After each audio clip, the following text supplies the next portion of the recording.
For example, today you will discover the most important words and phrases to describe directions and places. Ufe, oben, hinten, unten, vorne. We use them every day and they will be very, very useful to you. So let's do this. So the first one is rächts, right in English, rechts in German. A possible phrase could be: der Baum steht rechts vom Haus. Der Baum steht rechts vom Haus. Okay. Second one, links. For example, an der nächsten Kreuzung links abbiegen. An der is a combination of an der. An der in German becomes an der in Swiss German. We very often combine two words into one because, of course, it's a spoken language. We want to make it as short and as easy as possible. So, an der nächsten Kreuzung links abbiegen. Okay, next one, gradus. Gradus. For example, der Gob ist gradus. If somebody asks you, oh, sorry, wo ist der Gob? Wo ist der Gob? Then you can just say, der Gob ist gradus. Okay, geradeaus in German. Then, next one, interesting one. Maybe you know it. Let's see. Ufe. And Ufe is a movement. That means hinauf or upwards, up in German. So, for example, you can say you are standing in front of an escalator. I never know escalator or elevator. I think escalator. Lift. So, if you are there, you can say, oh, ich will ufe, zum Beispiel. Oder a little bit more polite, you could say, ich möchte gern ufe. It's the movement upwards. Ich möchte gern ufe. So, when you are up there, you can say, ich bin oben. Ich bin oben. Ich möchte gern ufe. Ich bin oben. Say it.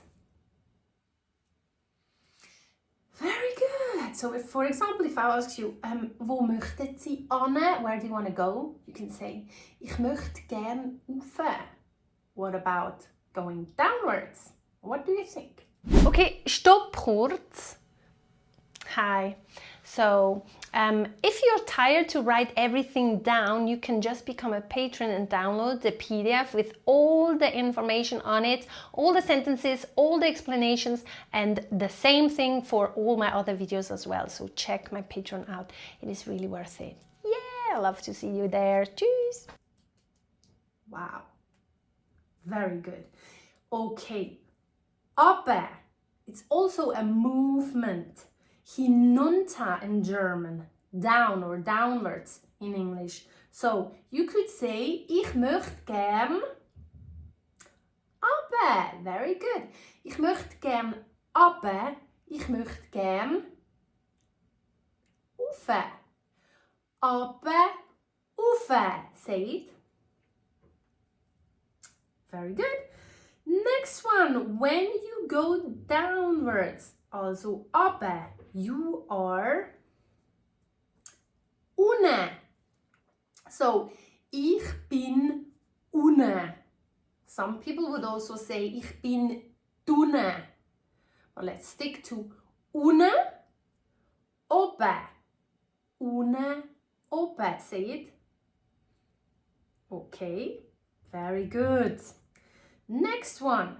If you want to go inside somewhere, we call it inne.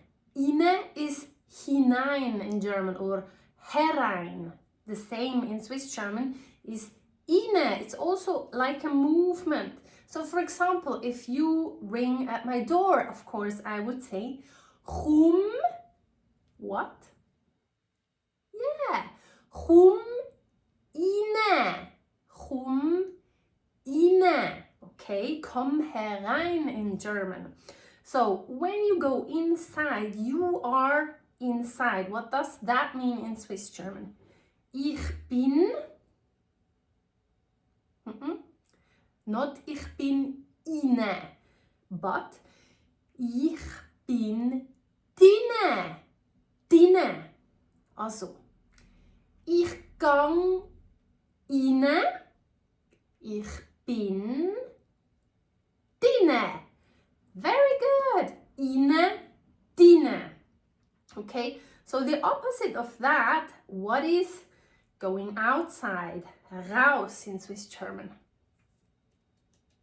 Very good. Don't be so shy. You can do it. Very good. So that means raus. For example, gang raus. Ich brauche meine Ruhe. I need my peace. Go outside. Go out. Gang raus. The opposite. Komm rein. Raus. Rein. Say it. Bravo! Very good, student. So, rein, raus.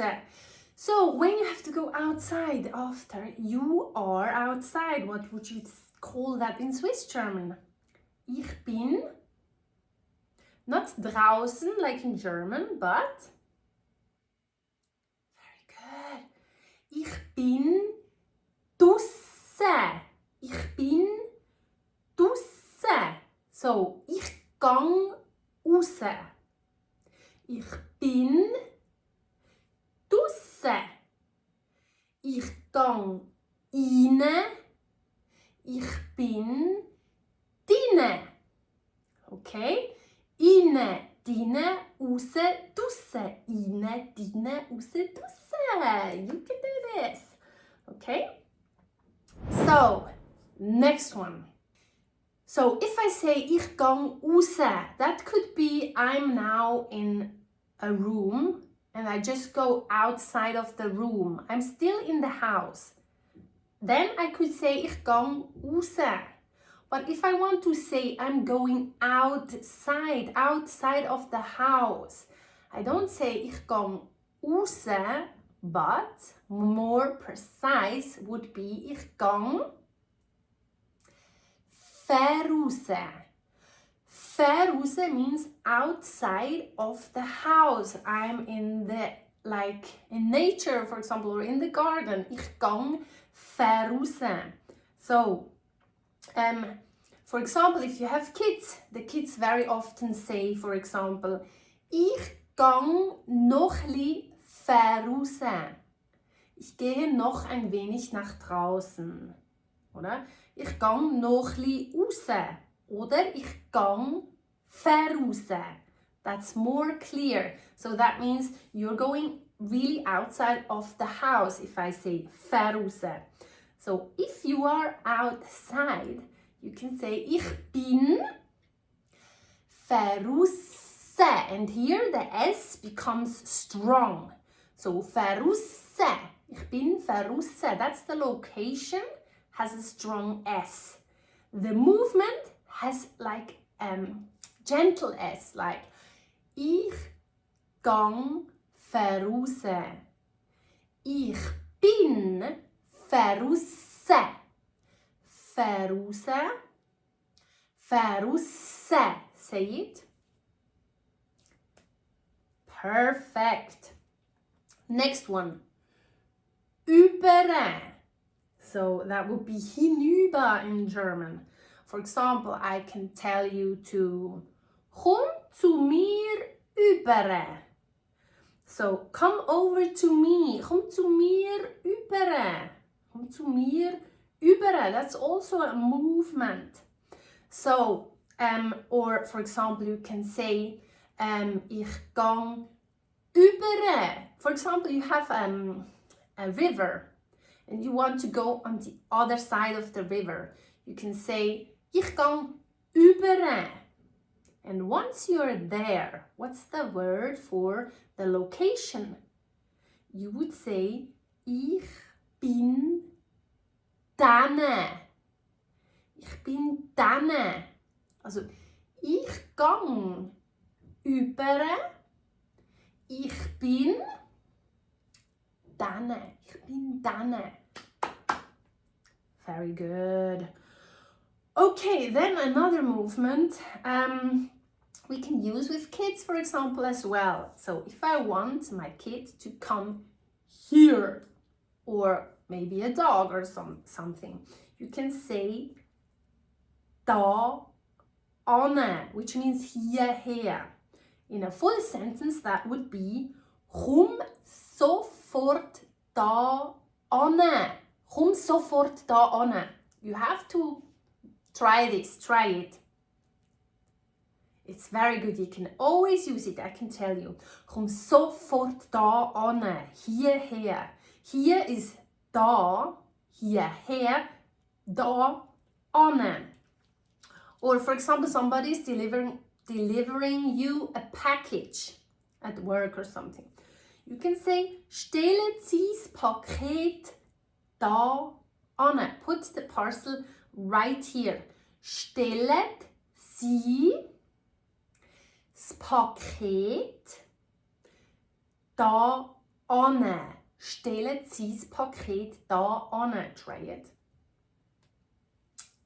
Perfect. Okay. So as I said, here means, in Swiss German, da. I know it's confusing because in German if you say da, it means da, over there. But in Swiss German if I say da, it means right here. Da. For example, ich bin ja schon da. I'm already here. Ich bin ja schon da. Oder das Paket ist da. The package is here. Okay? So we have da. And if I want to put something there, dorthin in German, I can say, instead of da ane, I say det ane. Da means here, det means there. It's quite similar to English actually. Okay, da isn't quite similar to English, but anyway, but det there is quite similar. Da, det.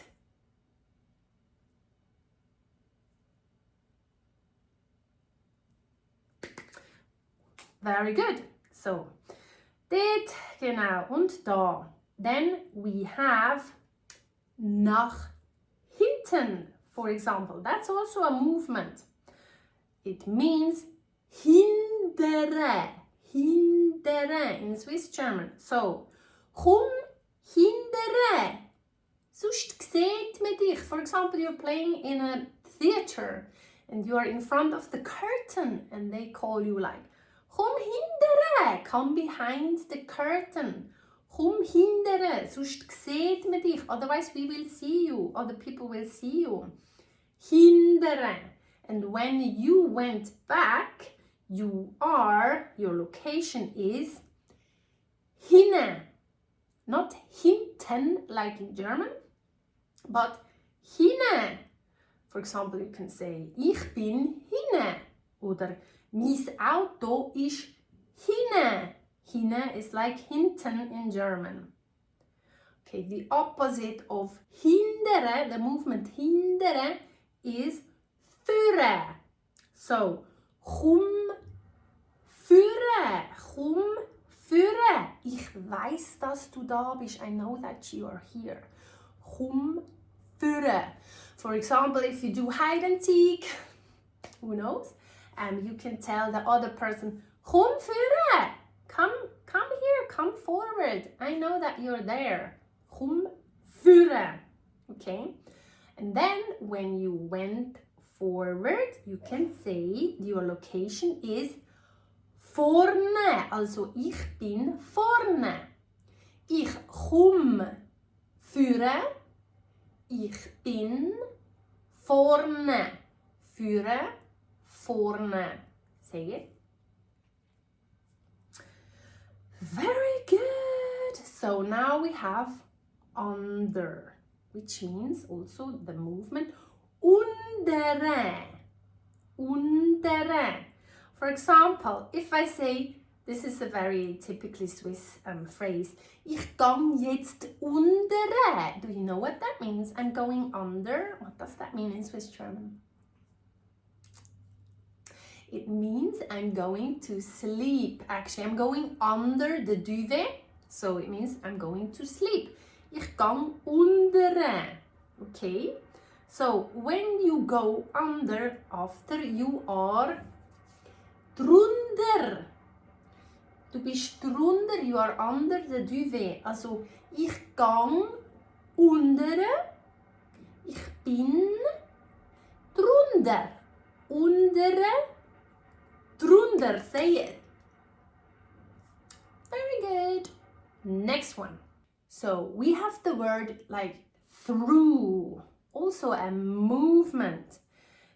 Durch in German. In Swiss German we call it durch. Also, ich fahr durch den Tunnel. I'm driving through the tunnel. Durch, not durch. Okay? Ich fahr durch den Tunnel. Repeat it. So gut. Very good, very good. Okay, then another funny word like rundherum in German is rundum. Rundum. Zum Beispiel rundum hat's Bäume. There are trees all around. For example, ich habe ein schönes Haus. Rundum hat's Bäume. I have a really beautiful house. There are trees all around it. Okay? Sehr gut. Rundum. Then, for example, you live in a flat. And how do we call oben an or upstairs? What do you think? We say oben dra. We don't just say oben. We say oben dra because I'm here and somebody else lives upstairs. Oben dra. So, for example, you can say, der Mann wohnt oben dra. Say it. Very good. What's the opposite? If you have neighbors downstairs, how would you say it? Oben dra? Something with une. Une dra. For example, die Frau wohnt une dra. Une dra, oben dra. Okay, you could say, die Frau wohnt une, der Mann wohnt oben. If I say une dra, oben dra, it means I'm here and they live exactly below me or on top of me. If I say une, it could be like she's here and he's here. But oben dra, une dra means I'm here in the middle and they are upstairs from me or downstairs from me. I know this is a little bit tricky, but you will figure it out, I'm sure. Okay, now we have only two left. So good. Okay, so what is behind? So you could say hinne. But again, if something is like attached to something, you would say hinne dra again. Yeah, maybe you could explain it with attached. If I say oben dra, I mean their flat is like attached on top of mine. Une dra, it's attached below me.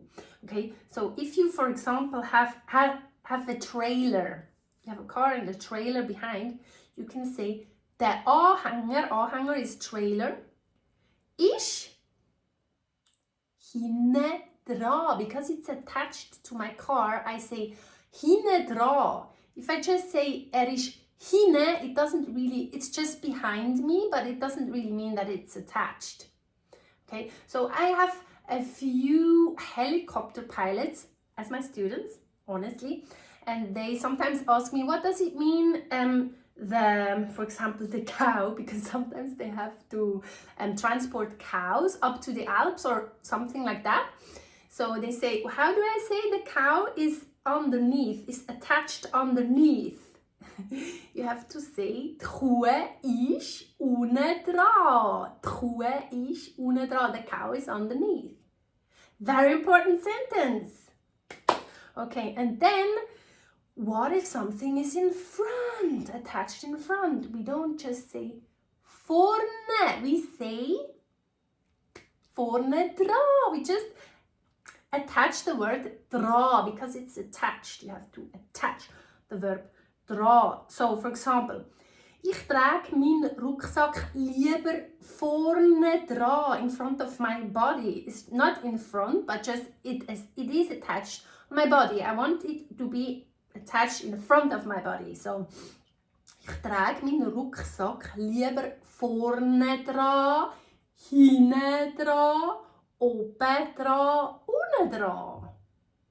Unten dran, and yeah, that doesn't make too much sense with a Rucksack, I agree, but you know, repetition is key. So that is it, dear ladies and gentlemen. Das ist es schon gewesen. Es hat mich gefreut, euch zu sehen. Ich hoffe, ihr habt etwas gelernt und wir sehen uns im nächsten Video wieder. Thank you so much.